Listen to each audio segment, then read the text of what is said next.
Hello everyone, আসসালামু আলাইকুম। Noors kitchen থেকে আমি নাসরিন নূর আপনাদের সবাইকে স্বাগত জানাচ্ছি। আমার আজকের রেসিপি ঈদ স্পেশাল শাহী খাসির পায়া। রেসিপিটা যে কতটা টেস্টি, কতটা মজাদার এটা আপনারা সবাই জানেন এবং এই রেসিপিটাও খুবই কমন, সবাই আপনারা অবগত এই রেসিপিটা সম্পর্কে। তো সবাই জানেন, তারপরেও আমি কিভাবে করি সেটাই আমি আপনাদের সাথে আজকে শেয়ার করব। তো চলুন দেখা যাক আমার রেসিপিটা।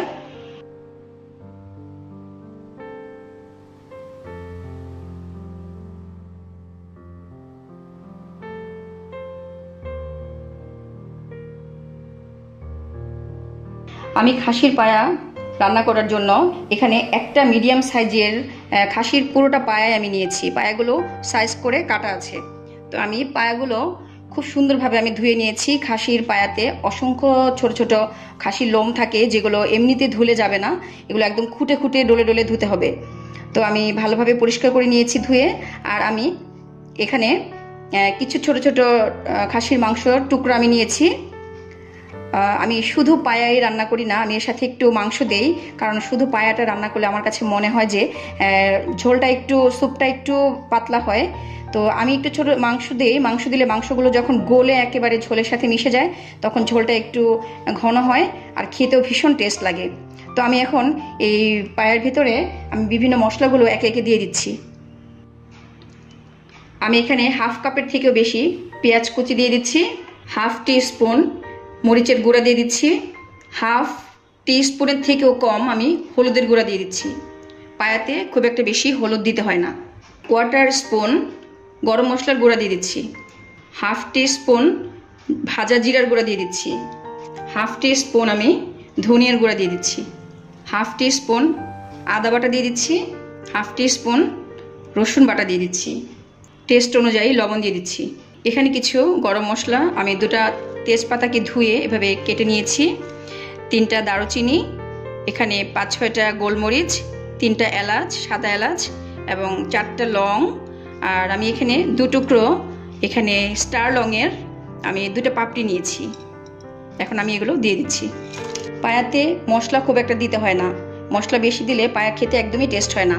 পায়াগুলোকে আমি হাত দিয়ে ভালোভাবে মাখিয়ে নিব। আমি এখানে আরও হাফ টিস্পুন আদা বাটা দিয়ে দিচ্ছি, কারণ আমার কাছে মনে হয়েছে যে আদা বাটাটা আমি হাফ চামচ আগে দিয়েছিলাম, একটু কম হয়ে যাবে। আমি আদা বাটা আরও হাফ চামচ আমি অ্যাড করলাম। এবার আমার টোটাল হয়েছে 1 টিস্পুন আদা বাটা। তো আমি এখন এগুলো সব কিছুকে একসাথে হাত দিয়ে ভালোভাবে মাখিয়ে আমি কিছুক্ষণ আমি রেখে দিব, 15 থেকে 20 মিনিটের মতো আমি এটাকে মেরিনেট করে রেখে দিব। আমি যে পাত্রে এটা বসাবো পায়াটা, আমি সেই পাত্রটাই সরাসরি নিয়েছি এবং এটার ভিতরে আমি এখন মাখিয়ে রেখে দিব। আমি 20 থেকে 25 মিনিট আমি মেরিনেট করে রেখেছি। এবার এটা আমি চুলায় বসিয়ে দিব। আমি প্যানটি চুলায় বসিয়ে দিয়েছি। আমার কাছে মনে হয় যে পায়াটা মাখিয়ে কিছুক্ষণ মেরিনেট করে রাখলে মশলাটা হাড় এবং মাংসের ভিতরে ঢুকে যায়, এর ফলে পায়াটা খেতে বা পায়ার স্যুপ বা নিহারিটা খেতে ভীষণ টেস্ট হয়। তো আমি এখন এর ভিতরে আমি পানি দিয়ে দিব। আমি এখানে নর্মাল ঠান্ডা পানি আমি দিয়ে দিচ্ছি। এখানে পানির পরিমাণ পায়া থেকে অনেক গুণ বেশি দিতে হবে, প্রায় 3 থেকে 4 গুণ বেশি, কারণ আমি পায়াটাকে অনেকক্ষণ আমি জাল দিব, কয়েক ঘন্টা আস্তে আস্তে আমি জাল করে পায়াটাকে একদম পুরোপুরি আমি সিদ্ধ করে নিব। আমি একেবারে প্যানটি আমি ভরে পানি দিয়েছি। পানি এতগুলো পানি লাগবে একদম পুরোপুরি ভালোভাবে সিদ্ধ হওয়ার জন্য। আমি এখন চুলাটা অন করে দিয়েছি, লো টু মিডিয়াম ফ্লেমে আমি দিয়েছি চুলাটা। আস্তে আস্তে করে এখন হতে থাকবে, আমি ঢেকে দিব। এটা এখন আস্তে আস্তে হতে থাকবে। এটা খুব বেশি নেড়ে চেড়ে দিতে হবে না, কিছুক্ষণ পর পর একবার করে একটু নেড়ে দিলেই হবে। সিদ্ধ হওয়ার আগ পর্যন্ত এটাকে আমি এখন জাল করতে থাকবো। আমি অনেকক্ষণ পর ঢাকনাটা তুলছি। অনেক সময় ধরে এটা জাল হয়েছে। জাল হতে হতে এটা একদম পানিটা শুকিয়ে একদম প্যানের তলায় চলে গিয়েছে। এটা এর থেকে আর বেশি আমি ঝোলটাকে আমি কমাবো না।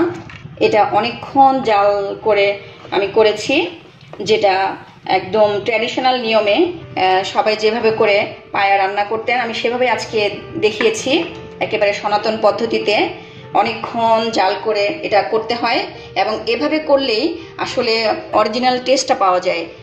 আমরা যেভাবে অন্যভাবে করি অন্যভাবেও করা যায়, প্রেসার কুকারে খুব শর্ট টাইমে এটা করা যায়, কিন্তু ওটার থেকে এইভাবে করলে পায়াটা খেতে বেশি টেস্ট হয়। এভাবে অনেকক্ষণ ফোটালে বিভিন্ন হাড়ের জয়েন্টগুলো খুলে যায় এবং হাড়ের ভিতরে যে মাংসগুলো থাকে সেগুলো আস্তে আস্তে খুলে আসে এবং ঝোলটা অনেক টেস্ট হয়, একটু আঠালো আঠালো হয়, ঝোলটা একটু ঘন হয়। এটা খেতে ভীষণ ভীষণ টেস্ট লাগে। তো আসলে এটা কতক্ষণ আমি চুলায় রেখেছি এটা আসলে এক্সাক্ট বলা যাবে না, কারণ এটাকে দেখা যায় যে এটা লং টাইম সিদ্ধ করতে হয়, ফোটাতে হয়। তো এর ভেতরে আমি কয়েকবার নামিয়েছি, আমি অন্য কিছু রান্না করেছি, আবার এটা যখন চুলাটা ফ্রি হয়েছে তখন আবার আমি এটাকে দিয়েছি। তো এভাবে মানে কতটা সময় ধরে আমি করেছি সেভাবে করে একদম এক্সাক্ট কাউন্ট করা যায়নি। তো এটা আপনারা যখন বাসায় করবেন তখন দেখবেন যে এটা আসলে অনেক টাইম ধরে করতে হয়, আর যতটা টাইম নিয়ে এটা করা যায়, সিদ্ধটা করা যায়, ঠিক ততটা খেতে বেশি টেস্ট হয়। তো আমি এর ভিতরে কয়েকটি কাঁচামরিচ দিয়ে দিচ্ছি, একটু ঢেকে দিচ্ছি। আমি এখন এটাকে ফোড়ন বা বাগার দিব। আমি পায়াটাকে ফোড়ন বা বাগার দেওয়ার জন্য চুলায় একটি প্যান বসিয়ে দিয়েছি। এখন আমি এর ভিতরে তেল দিয়ে দিচ্ছি। খুব বেশি তেল দিব না, কারণ পায়াতে যথেষ্ট তেল আছে। আমি এর ভিতরে 2টা শুকনো মরিচ দিয়ে দিচ্ছি। এটা একটু ছিঁড়েও দেওয়া যায়, কিন্তু ছিঁড়ে দিলে পায়াটা একটু ঝাল ঝাল বেশি হয়ে যাবে।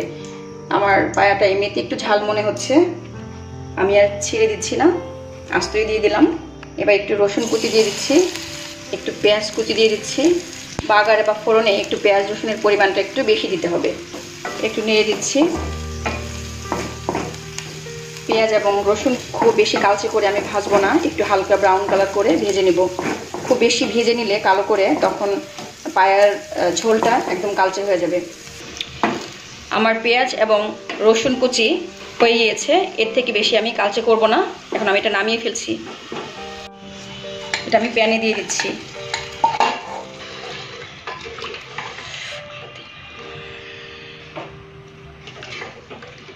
আমি একটু ধনেপাতা দিয়ে দিচ্ছি। আমার রান্নাটা একদমই শেষ। দেখুন আমার পায়ার স্যুপ বা ঝোলটা একদম পারফেক্ট হয়েছে।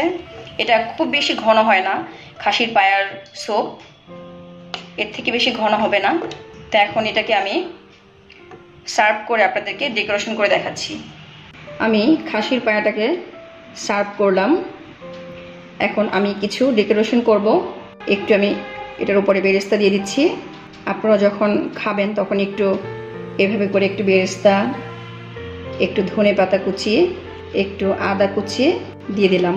তো হয়ে গেল আমার ঈদ স্পেশাল শাহী খাসির পায়া। এটা দেখতে যেমন সুন্দর হয়েছে, এটা খেতেও ভীষণ ভীষণ টেস্টি। তো আমি আপনাদেরকে একটা মাংস এখান থেকে তুলে আমি দেখাচ্ছি এটা কতটা সফট হয়েছে। তো আপনারাও ঠিক আমার মতো এভাবে করে আমার রেসিপিটা ফলো করে বানাবেন।